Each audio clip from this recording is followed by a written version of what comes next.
If you're an arcade gamer that loving arcade racing game like the Burnout Paradise has a lot to answer for, but taking the classic series open world criterion essentially upsold the concept of traditional races. Here are your cars, here are your tracks, learn to drive the format to perfect the latter, at least in the eyes of major publishers. Ever since virtually all big budget arcade racing games have been made in the shadow of paradise, with most tracks consisting of lines draws across vast explorable maps. Hello, greetings everyone, and today in our YouTube channel Forza Horizon 5, almost the classic. Forza Horizon 5 crosses the finish line. The bar for open world racing has again been raised in so many different ways.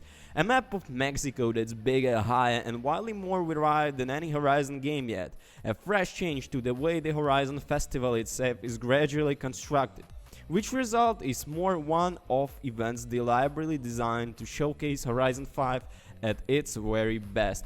Improved tools that allow us to build completely custom events that can be more or less indistinguishable from those crafted by developers themselves. As enormous visual upgrades, especially to lighting, tire smoke and a dust effect, hundreds and hundreds of new custom pods, rims and performance modes, and cars with more character than ever. Drastic sound improvements, better handling, more gradual preference and options, more online activities. It is really incredible across the board.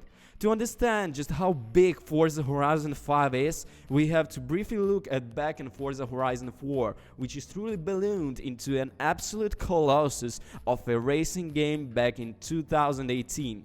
Playground Games has taken the impeccable open world racing of all the Horizon games to date, then stopped in simulated seasons, a shared world multiplayer overall, and a shift in how the team told their mini automotive stories. But that was day one. Playground then spent another 3 years cramming in even more things to do. The festival playlist and the activities were available every week. The Eliminator Horizon very clever and effective take on bringing the Battle Royale format to a racing game. The Super 7 would come practicing custom-built racing, driving, and stand-based challenges made by others, plus create and sharp by their own. Forza Horizon premise a festival that descends on loosely recreated real-world locations and takes it over with the various racing events of dubious legality, remains as absurd as ever, when entirely superfluous story sequences prepared throughout. I have personally never been to Mexico, but I have a feeling most of the locals won't take too kindly to visitors causing wanton destruction while bombing around the streets in a Dodge Viper listening to Dua Lipa. On the other hand, Horizon 5 description of Mexico is only likely to drive interest in international tourism once such as things are broadly possible again. This is a beautiful game that shows off the country's diverse landscape in a spectacular fashion, from last forests to active volcanoes. Its predecessor made the most of the UK landscape, but it's hard to escape that feeling that Mexico is more appealing setting for a game like this. I don't think I can overstate the extent to which Forza Horizon 5 looks entirely out of control on the Xbox Series X. This is easily one of the most technically impressive games I have ever seen, with a huge improved lighting and stunning detail in the landscapes. You can run at 60 frames per second on Xbox Series S console or 30 FPS mode that further boosts for the graphical features. I personally find it hard to play racing games at 30 FPS, but each mode delivers a convincing presentation. Forza 5 is also an impressive test case for Microsoft cross-generation headway strategy. I played the game for several hours on my Xbox One X and it doesn't feel compromised compared to anything else on the console. It's still a better looking game than the 3 and the 4th part, and it looks more or less the same as the Series X version of the 60 FPS mode, just running at half the frame rate.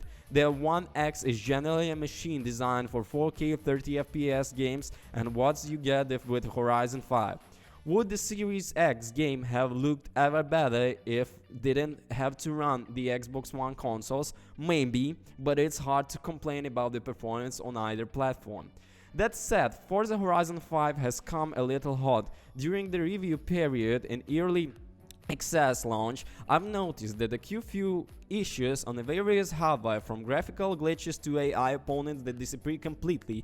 Server access has been spotty, and the PC version was almost unplayable for me due to constant controller disconnection errors.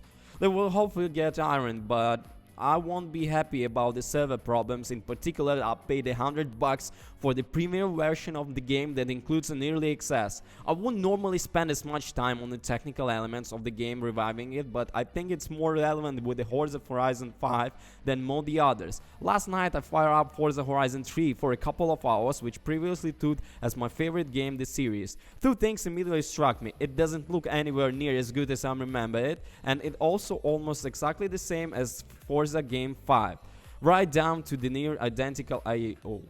Forza Horizon 5 is just another Forza Horizon, yes, but it's a beautiful one with incredible setting, and that's enough to make it best of the series. If you have any interest whatsoever in driving fast cars, I highly recommend it. All the links will be in description. Peace.